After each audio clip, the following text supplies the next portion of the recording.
Merci d'être là. Pourquoi Yopougon? Et pourquoi voulez-vous donc être député de Yopougon? Alors, je suis Kwao Julien, candidat à la députation à Yopougon, tête de liste de Yopougon Notre Passion. J'ai choisi Yopougon pour une double raison. D'abord, affective et ensuite programmatique. Affective et programmatique. Très bien. Je suis un enfant de Yopougon. J'ai grandi à la Sikoji 4. J'ai joué au ballon... Sikoji 4, pour ceux qui sont français, marocains... Non loin de la mairie, à côté de la place au CP1, au niveau du lavage. J'ai joué au ballon au comité sur les stades mythiques de Yopougon le 15 avril, le Katmandou, le stade Wembley, juste derrière la mairie. J'ai fait mon école primaire, justement, à EPP Sikoji 4. J'ai fait le CEG de Yopougon. J'ai fait le lycée Aimé Césaire. Je suis donc un natif de Yopougon. Yopougon, c'est mon village. Je connais Yopougon, Yopougon me connaît. Deuxième raison, je suis un homme de gauche. Je suis un socialiste. Je suis totalement opposé à la gouvernance libérale actuelle. Je veux proposer une politique de gauche au Parlement. La gauche, c'est le social. Parce que faire de la politique, c'est gérer la cité. Gérer la cité, c'est gérer les hommes. Gérer les hommes, c'est gérer leurs problèmes. Et les problèmes des hommes sont des problèmes sociaux. Comment s'éduquer? Comment se soigner? Comment travailler? Comment s'alimenter? Comment se loger autrement? Très bien. Et donc, ce sont ces questions que je vais soumettre au Parlement. Mais il y a aussi des questions politiques, relativement au cumul des mandats, relativement à la parité gouvernementale, relativement au transfert de la capitale à Yamoussoukro. Un certain nombre de questions, et surtout la question du franc CFA. Je vais porter cette question au Parlement. Très bien. Il faut qu'on en discute. Messieurs, vous avez un peu donc l'objectif et la vision qu'il a pour cette commune d'Abidjan. Commençons par vous, Gandhi Koué, commentaires, questions, allez-y. Monsieur Kwao, il restait à dire peut-être que vous êtes marié à Yopougon. Eh bien, vous vivez encore à Yopougon. Parce que pour ce que vous avez dit tout à l'heure, vous êtes natif, vous avez fait l'école primaire, vous avez joué à Yopougon. Pour moi, ce n'est pas des éléments suffisants en fait, pour aspirer à être député, pour changer les choses. Parce que je le dis, quelqu'un peut être natif de Yopougon et pour les besoins de la cause avec son père, eh bien, pour des intérêts scolaires, académiques, il serait allé fréquenter ailleurs. Donc pour moi, ce n'est pas là que les Ivoiriens doivent vous juger. Les Ivoiriens vous attendent en fait sous le rôle véritable d'un député. Mais ça, ce n'est pas l'important. Aujourd'hui, pour vous, qu'est-ce que vous reprochez concrètement pour ne pas avoir été peut-être dans un parti politique? Parce que vous avez dit que vous êtes socialiste. Je sais qu'en Côte d'Ivoire, il y a des partis de gauche, vous êtes un homme de gauche et vous êtes en singleton. Vous pensez que ça peut pouvoir réussir à Yopougon quand on sait que Yopougon chaque fois a été habitué à tout ce qui est parti politique? Quelles sont vos chances quand vous êtes en singleton, en tant qu'indépendant? Je suis candidat indépendant parce que le Parlement, c'est la représentation nationale. Le député ne représente pas un parti politique. Il représente les populations et défend l'intérêt général.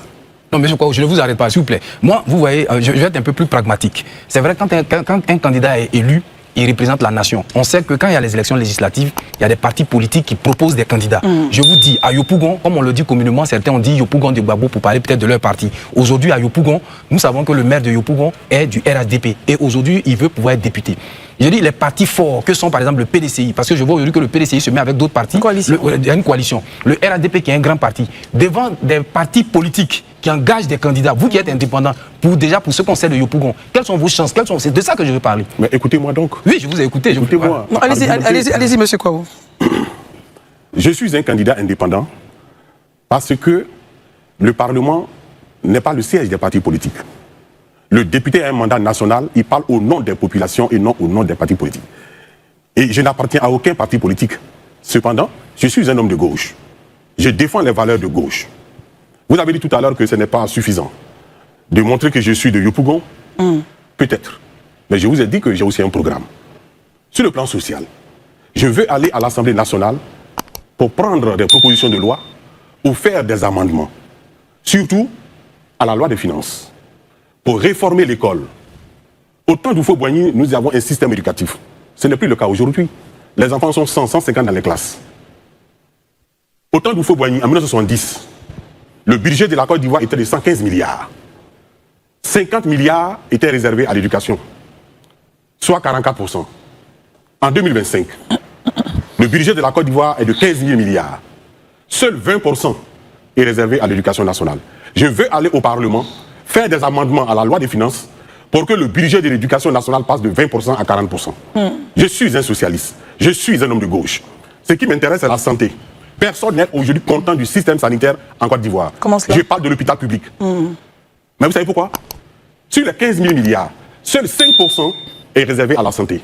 Alors que le protocole d'Abuja et les institutions internationales, telles que l'Organisation mondiale de la santé, demandent à tout État d'accorder au moins 15% de son budget à la santé. La Côte d'Ivoire, qui respecte bien ses engagements internationaux, n'accorde que 5%. Comment Je vous veux arrivez? être député, apporter un amendement à la loi des finances pour que le budget de la santé passe de 5% à 15%. Très bien. Donc, permettez, on complète la question. Comment vous arrivez, puisque vous y allez en indépendant, donc tout seul? Est-ce que tout seul, à l'hémicycle, vous pouvez faire changer ces choses? Mais non. J'ai demandé le rassemblement de tous les candidats indépendants. Autour de votre personne? Non, autour de ma personne. Je ne représente qu'une seule circonscription, Yopougon. Nous avons 205 circonscriptions électorales. Je demande la majorité parlementaire pour les indépendants et les candidats de l'opposition. Très bien. Ainsi donc, je pourrais faire passer mes idées. Permettons d'évoluer, on évolue avec Marius. Comment est Marius? Alors, vous faites beaucoup de prises de parole publiques. Et dans une de vos prises de parole publiques, vous annonciez que si vous étiez député, eh bien, vous veillerez donc à ce qu'il n'y ait plus de cumul de fonctions, encore moins d'avantages liés à ce cumul de fonctions. Qu'entendez-vous par ces deux expressions? C'est simple. Vous savez, nous sommes dans une république. La république s'oppose à la monarchie où les pouvoirs sont concentrés entre les mains d'une personne. En réaction contre la monarchie est née la république, la chose de tout le monde. Au départ, il n'y avait pas d'élection. C'était le tirage au sort. Pour donner la chance à tous les citoyens de pouvoir gouverner. Évidemment, c'était une manière d'imposer sa volonté à des gens qui ne voulaient pas gouverner. D'où la pertinence et l'avènement de l'élection. Cependant, mal conçue, la démocratie devient une plutocratie ou une aristocratie, c'est-à-dire entre les mains d'une bourgeoisie. En France, en 2014, le gouvernement socialiste de François Hollande a supprimé le cumul des mandats. Et dans les grandes démocraties, cela n'existe pas. On ne peut pas être à la fois député et maire, parce que ça pose un problème de séparation des pouvoirs. Le député, il représente le Parlement, donc le pouvoir législatif. Le maire, c'est l'exécutif local, donc le continuum de l'exécutif. Donc ça pose un problème. Dans la pratique, prenons une commune comme Yopougon. 1 600 000 habitants, 87 quartiers, 14 villages.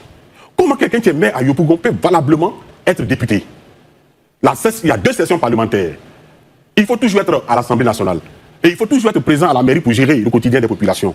Ça affaiblit l'action gouvernementale. D'où mon opposition. Le cumul des mandats est une anomalie démocratique et une faute républicaine. Entre autres, nous savons tous en Côte d'Ivoire que les anciens présidents d'institutions, et ça fait partie également de nos lois, votées à l'Assemblée nationale par nos députés. Nous savons donc que nos chefs d'institutions, nos patrons des institutions, les anciens ministres, les anciens présidents de la République perçoivent des rentes viagères. Or, vous le dites, en tant que socialiste, pensez-vous qu'accorder à un chef d'État qui a eu le plus gros salaire au moment où il était en fonction, il puisse, au moment où il finit ses fonctions, être toujours bénéficier de la rente viagère. Bénéficier Votre avis? donc des taxes et des impôts des Ivoiriens qui auraient pu servir à autre chose. Allez-y, monsieur Kouaou. Je suis un socialiste. Je suis un homme de gauche. Ce qui m'importe, c'est le bonheur des Ivoiriens, des individus. Si on peut rendre heureux les anciens dignitaires de l'État, tant mieux. Il faut en faire de même pour tous les Ivoiriens. Mon rôle n'est pas d'enlever le pain dans la bouche de quelqu'un pour donner ce pain à une autre personne. C'est de faire en sorte que tous les Ivoiriens aient du pain à manger, aient à se loger dignement, aient à s'éduquer dignement, aient à se soigner dignement.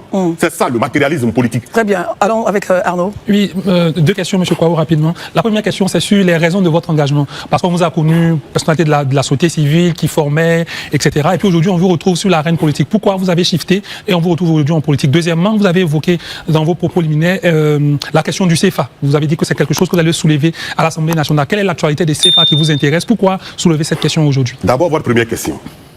Je suis auteur de 6 essais politiques où figurent presque toutes mes propositions, mes analyses et ma pensée politique. Malheureusement, personne ne les met en pratique. Je pense que le temps est venu pour moi d'aller au Parlement pour mettre en pratique ma vision politique. Pour essayer de mettre en pratique vos Oui, visions évidemment, politiques. essayer. En me donnant tous les moyens. Comme je vous l'ai dit, par exemple, chercher à avoir une majorité, etc. etc. Avec les indépendants. Très bien. La question du franc CFA, c'est une question unique, monétaire dans le monde. Je pense que cette situation mérite d'être questionnée par les députés. On va mettre le débat, on va en discuter. Est-ce que vous avez une position sur... Oui, j'ai une position. Allez-y. Je suis contre le franc CFA. Je suis pour la souveraineté monétaire. Je pense que la Côte d'Ivoire est un État souverain. Et la souveraineté, elle est militaire, elle est économique, elle est politique et surtout monétaire. On ne met pas du franc CFA. On ne met pas des avantages du franc CFA, madame. Mais la France, qui subventionne ou coordonne tout le franc CFA, pourquoi la France elle-même n'utilise pas le franc CFA si c'est une bonne monnaie? Voici des questions inaugurales. Nous allons en débattre. Les Ivoiriens m'ont connu sur les plateaux de télévision, à travers mes livres, à la radio, partout. Je pense que c'est l'occasion pour ces Ivoiriens de me donner, n'est-ce pas, le pouvoir de débattre réellement de leurs questions dans l'hémicycle. Parce que là, la voix porte davantage. Et je veux donc aller pour ces raisons. Dernière relance, et on passe à sur la question du franc CFA, on a eu un certain nombre de réformes sur le franc CFA lui-même. Et puis deuxièmement, on a le projet de l'ECO qui s'installe timidement, mais qui est en projection au niveau de la CEDEAO. Est-ce que ce n'est pas déjà une avancée salutaire qu'il faut encourager? Pourquoi voulez-vous tout remettre? Oui, mais vous avez parlé de projet, donc ce n'est pas effectif. Pourquoi ne pas en débattre?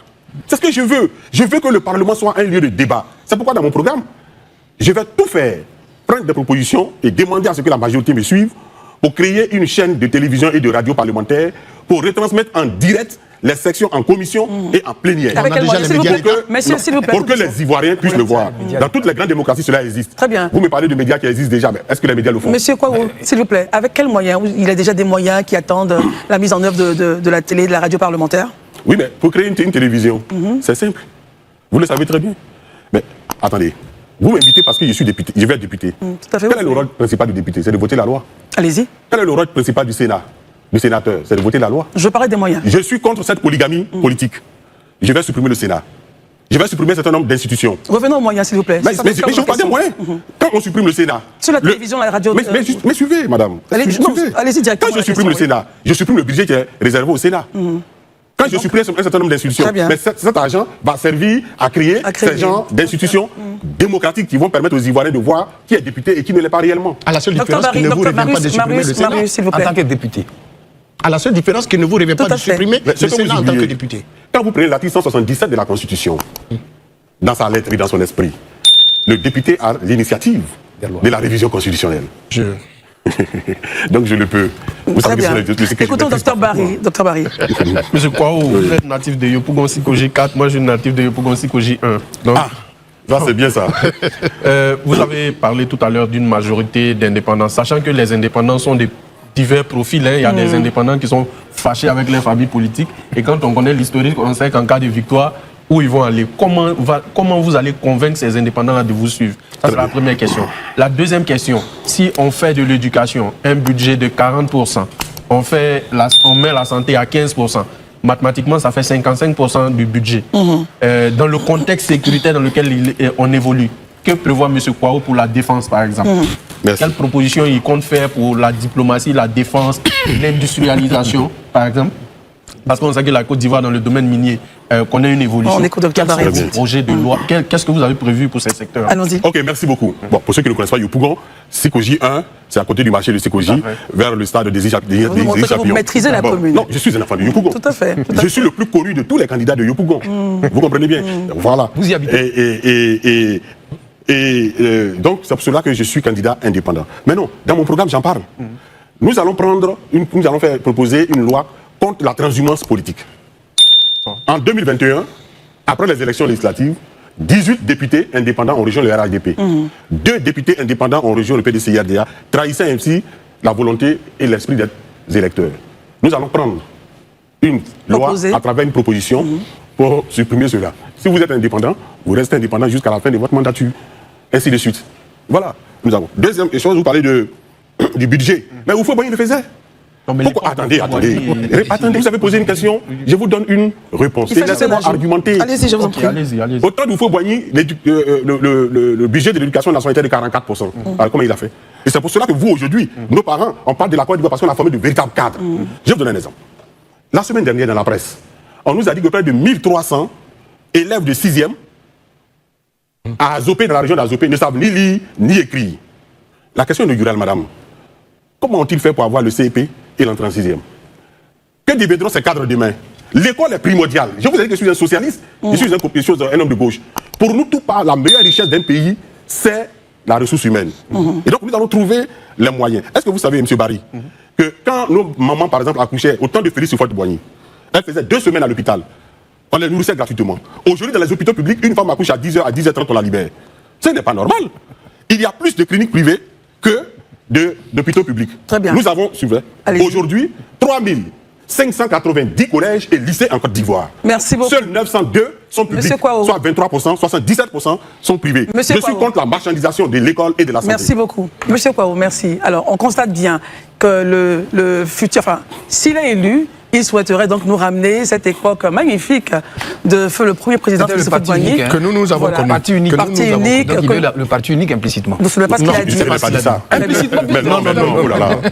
Par contre, il posait une question. Vous êtes de Yopougon, vous demandez les sollicitations des habitants de Yopougon. Est-ce que vous vivez à Yopougon? Allez-y à Yopougon Sikoji, numéro 4044. Et demandez qui est là-bas. Monsieur Kouao Julien. Très bien. J'y suis toujours. Je vous le dis, je connais Yopougon par cœur. Et les habitants de Yopougon vous connaissent Lui, également. il est de la CICOJ 1. Il connaît bien Charleston. Vous connaissez bien Charleston. Tout à fait. Vous connaissez bien Hong Kong. Tout à fait. Bon, vous connaissez bien le pauvre Gabon. Tout à fait. Je suis un enfant de Yopougon. Très bien. Alors, nous, en tout cas, on aime Yopougon. On aime les candidats qui connaissent leur circonscription. On aime beaucoup Yopougon. Merci d'être venu. Merci beaucoup. Et puis, comment ça se passe sur le terrain? Est-ce que les populations adhèrent à votre discours? Est-ce qu'elles vous portent? Surtout Est-ce que vous ça le fait sentez? 10 mois que vous Oui, êtes vous voyez, Oui. la dynamique est intéressante. Oui. Populaire. Et lorsque je fais mes caravanes, avec mes 4 camions, il y a de l'affluence. J'ai parcouru tout Yopougon pendant 10 mois, depuis le mois de mars. C'est pour cela que vous ne me voyez plus sur les plateaux de télévision. Et donc, je suis en communion avec la population. Allez sur ma page Facebook, vous verrez. La dernière fois, le secrétaire général de la mairie me convoque et je me rends compte que je suis le seul, puisque tout à l'heure j'étais quelque part avec quelques candidats de Yopougon. Ils m'ont dit qu'eux n'ont pas été informés. On me demande parce que j'ai proposé 8 jours de caravane pour la campagne. On me dit non, de choisir 4 jours pour une question sécuritaire. J'ai dit mais pourquoi? Et pour finir, on m'a donné 5. J'ai demandé aux autres candidats tout à l'heure. Ils disent qu'ils n'ont pas reçu cette. Parce que les gens connaissent la dynamique. Vous pensez qu'ils ont peur de vous? Non, ils n'ont pas peur de moi. Ils se rendent compte de la réalité. Ils savent que je suis un enfant de Yopougon. Ils savent que j'ai les moyens intellectuels de faire du Parlement un véritable contre-pouvoir. Parce que c'est son rôle. Et je vous le dis, le 27, suivez bien les résultats à Yopougon. Parce que j'ai déjà tous les représentants dans les bureaux de vote. Très bien, c'est bien. Ma permanence qui est à la SOPIM ne désemplit pas. Et quand vous allez venir, vous allez voir. Le 27, je demande à tout le monde de sortir parce que nos concurrents espèrent l'abstention pour pouvoir gagner cette élection. Allez-y voter, c'est un droit. Merci.